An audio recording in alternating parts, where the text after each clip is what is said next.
Mix and Shake on Air. Jemi kthyer në studio dhe këto ditë kemi sjell për herë materiale të cilat u kanë shërbyer të rinjve, do thoja unë, në mënyrë që të gjejnë forma të ndryshme për ta mbajtur veten të zënë, por edhe për të qenë produktiv. Le të themi që të rinjt kanë gjetur mjaft arsye dhe justifikime për t'i lënë pas, do thoja unë, angazhimet kryesore siç mund të jetë dhe shkolla, dhe kanë përqafuar TikTok-un apo rrjetet sociale që unë do thoja që nuk është se janë fort të dobishme. Shiko, në fakt kemi shumë persona që kanë thënë që shkolla po na duket si opsionale, ndërkohë që në të vërtetë nuk sepse leksionet dhe mësimet vazhdojnë, por disa zgjedhin që mos të futen fare. Mirë, ne kemi zgjedhur sot që të kemi Franceskën, një vajzë të talentuar, e cila unë jam e sigurt kohën e saj e ka shfrytzuar në mënyrë të artë këtë ditë dhe ka zgjedhur të sjellë disa sugjerime për Mix and Shake sot. Franceska, përshëndetje. Përshëndetje Alma, përshëndetje. Unë do thoja që duke shumë mirë pas 2 muajsh gati në vetë izolim. Po, jam përpjekur që ta shfrytëzoj kohën pozitivisht dhe jam munduar që gjithë këtë periudhë ta shfrytëzoj sa më mirë, duke marrë parasysh që jam gjithmonë në aktivitete pra jashtë shtëpisë, e kam marrë si një periudhë pushimi në shtëpi për të marrë pak më shumë me veten time, por ndërkohë edhe për ta shfrytëzuar kohën për projektet dhe për të investuar më tepër në rritjen e kapaciteteve të mia. Franceska, si është një ditë e jotja në karantinë? Do me thënë nga mëngjesi deri në mbrëmje, pak a shumë rutinën e përditshme që ti ke? Për të treguar e sinqert, paktën në ato fillimet e karantinës ishte pak e vështirë, se duke u mësuar gjatë gjithë kohës me një ritëm jetese, me një ritëm dite, është pak më vështirë që të përshtatesh me pjesën e vetëm të qëndrimit në shtëpi, por më pas vendosa që të bëj një agjendi, program ditor, duke e filluar që nga zgjimi, ngrënia një mëngjesi të mirë, ndoshta bërje së disa ushtrimeve në shtëpi, pasi ka shumë palestra apo instruktor në Tiranë që tashmë kanë filluar të realizojnë video me instruksione të shkurtra të ushtrimeve që lehtësisht mund të bëhen në shtëpi, pra atë kohën për palestër që nuk gjenim kur e gjetëm. Më pas unë punoj në një organizatë të rrjeti profesionistëve të rinj dhe pavarësisht të faktit që këtë periudhë neve kemi qenë duke punuar nga shtëpia, është dashur që projektet tona ne të shikojmë forma alternative për t'i përshtatur në mënyrë online, që aktiviteti të vazhdojnë dhe neve të vazhdojmë të japim të rinjve suportin, aksesin, trajnimet dhe gjithë aktivitetin që atyre i ofrojnë, duke shfrytzuar tashmë metodat që na ka vënë në dispozicion teknologjia. Gjithashtu unë jam duke ndjekur edhe një kurs online në faqen e Këshillit të Europës, mbarova një, fillova një tjetër domethënë. Ky i dyti është për sa i përket rrjeteve sociale si mjet pedagogjik, që do thotë se si ne mund t'i përdorim më tepër rrjetet sociale për objektivat të punës tonë, në këtë rast për sa i përket objektivave të punës time. Franceska, besoj se qëndrimi jot në rrjetet sociale duhet të ketë qenë i reduktuar këtë ditë përveç atyre momenteve ku ke dashur që të mësosh ushtrimet e ndryshme ose ndoshta edhe të shikosh një recetë gatimi. Të rinj shqiptar, le të themi miqtë tu dhe jo vetëm, si ke parë mënyra si ata e kanë menaxhuar kohën, ka qenë produktive? Atëherë të rinjt shqiptar, paktën dhe sipas studimeve që janë për të rinjt në vitin 2018-2019, që janë studimet më të freskëta, le të themi që ne kemi, shpenzojnë shumë kohë në rrjetet sociale, pra një njerëz shqiptar shpenzon rreth 4 orë të ditës së tij në rrjetet sociale dhe kuptohet që edhe gjatë periudhës së karantinës, kjo kozgjatje në rrjetet sociale ka qenë goxha, domethënë, kanë vazhduar të qëndrojnë shumë, edhe më tepër, dhe kjo vihet edhe nga diskutimet që neve kemi me grupet e profesionistëve apo të rinjve me të cilët punojnë. Dhe nga njëra anë është e kuptueshme, por nga ana tjetër duhen parë forma që në vend të qëndrimit të rrjeteve sociale, ku ti nuk është të ke ndonjë kështu, nuk është se ke ndonjë kontribut shumë të madh në zhvillimin e vetës tënde, se nuk është se je duke përfituar ndonjë gjë të madhe përveç se shikon jetët e njerëzve në Instagram dhe në Facebook, mund të shikojmë të format alternative që mediumet e komunikimit që teknologjia neve na ka vënë në dispozicion t'i përdorim në benefitin ton, pra për të rritur vetë si njerëz. Por gjithsesi për mua si individ është shumë shqetësuese koha e madhe që të rinj shqiptar shpenzojnë në rrjetet sociale. Mirë, në fakt Francesca, unë do doja nga ty disa sugjerime për kurset që ke ndjekur, jo vetëm ti, se gjithmonë varet nga natyra e të rinjve që zgjedhin të ndjekin këto kurse online.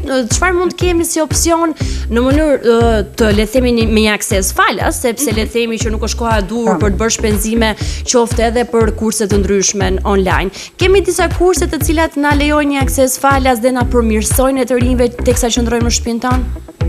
Po, ka shumë universitete dhe platforma botërore të cilat ofrojnë kurse, kanë ofruar gjithmonë kurse, por gjatë kësaj periudhe e cila e gjithë bota duhet jetë me një emërues të përbashkët që është solidariteti, kanë vendosur që t'i ofrojnë edhe falas. Ka platforma të cilat janë të niveleve të vështirësive të ndryshme, pra në vazhdimsi të kohës apo impenjimit që ti dëshiron të japësh, është Universiteti i Harvardit i cili ka një platformë në dispozicion, onlinelearning.harvard.edu, i cili ofron rritje kapacitetesh për të rinjt, module për sa i përket biznesit, shkencës, sociologjisë etj. Po kuptohet që impenjimi është më i madh. Më pas unë do doja që të ndalesha edhe në një platformë shqiptare, kursori.org, i cili është formuar në vazhdimsi të një projekti të mbështetur nga Bashkimi Evropian dhe synon në nxitjen e rritjen e kapaciteteve të teknologjisë të të rinjve për të futur në tregun e punëve, është aksesueshme në Shqip dhe ka fokusohet në 3 drejtime të ndryshme. Më pas një platformë tjetër që mua më ka pëlqyer goxha është Join.Skillshare, i cila ofron forma shumë të thjeshta të mësimit nëpërmjet videove online dhe moduleve.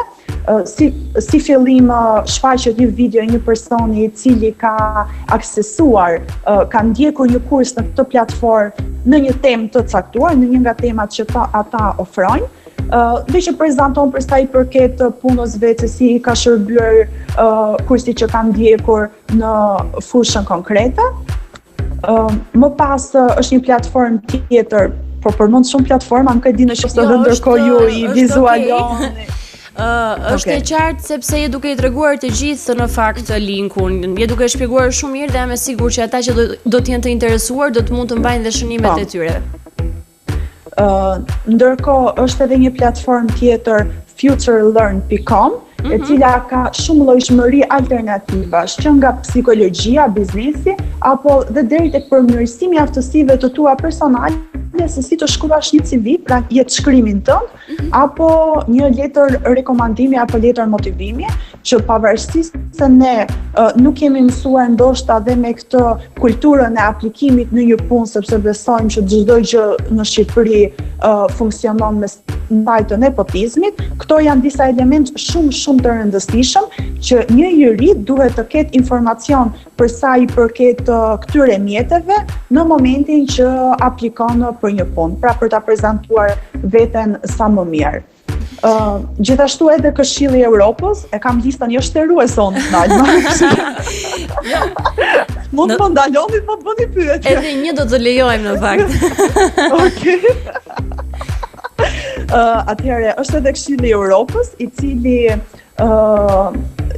jo vetëm gjatë kësaj periudhe, por gjatë gjithë kohës ka kurse online të aksesueshme falas. Unë shpeshherë aty aksesoj kurse për të drejtat e njerëzit, për qytetarinë aktive, të cilat më kanë ndihmuar shumë edhe në punën apo në konceptin që unë kam formuar për sa i përket qytetarisë aktive.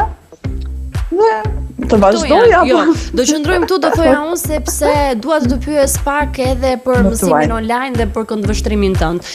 Nuk e di nëse ti je ende në studime sipër apo ke përfunduar. Jo, unë studimet i mia i kam përfunduar të gjitha.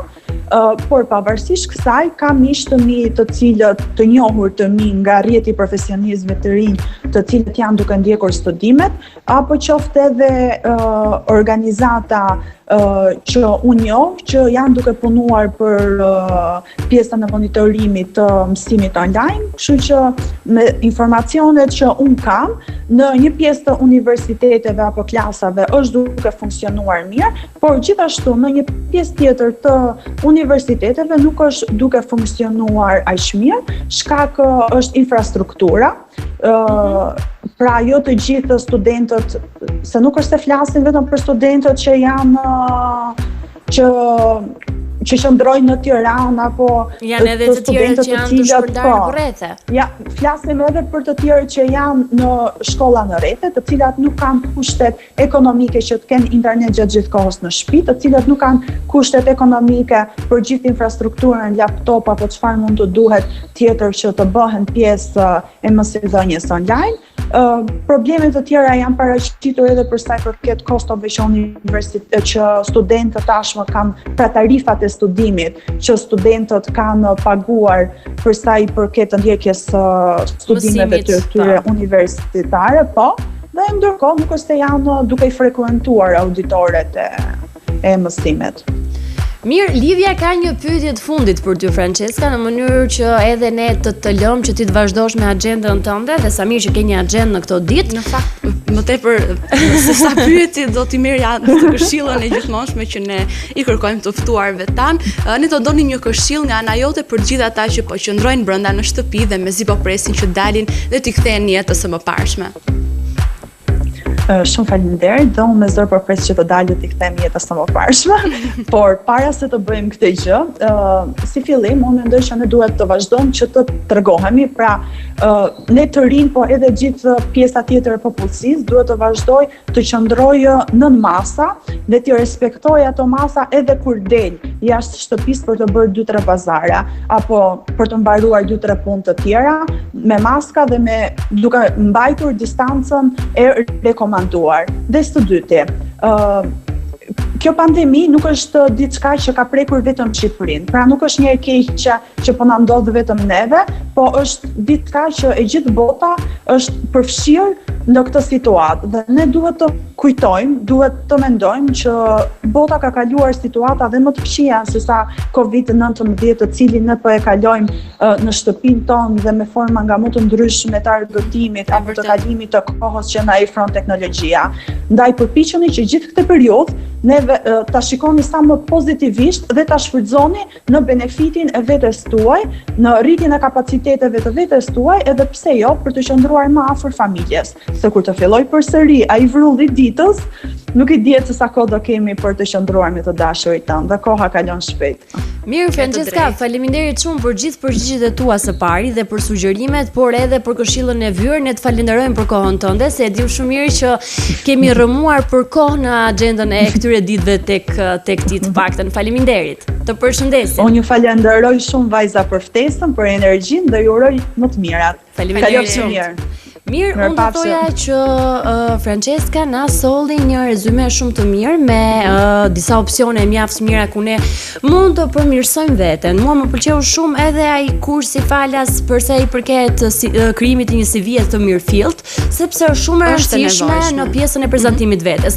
Le ta mendojmë këtë periudhë një mundësi për të përmirësuar veten dhe të jemi gati për tregun e punës apo gjithë kjo të përfundoj. Në fakt, unë do thosha që disa nga këto kurse online ishin nga disa nga universitetet më prestigjioze, jo vetëm Europës, por edhe jashtë. Është fantastike që ti kesh akses. Dhe mendoni pak të ndiqni një kurs online të Harvardit që të gjitha dëshirojnë, por është shumë pak e prekshme. Mirë, unë them se Francesca na i tregoi të gjitha ato opsione që ne na nevojiten për të bërë më të mirë, sidomos ne të rinjve që jemi ardhmja dhe syt janë tek ne. Shkëputemi tani për një hapësirë muzikore dhe kthehemi vetëm pas pak.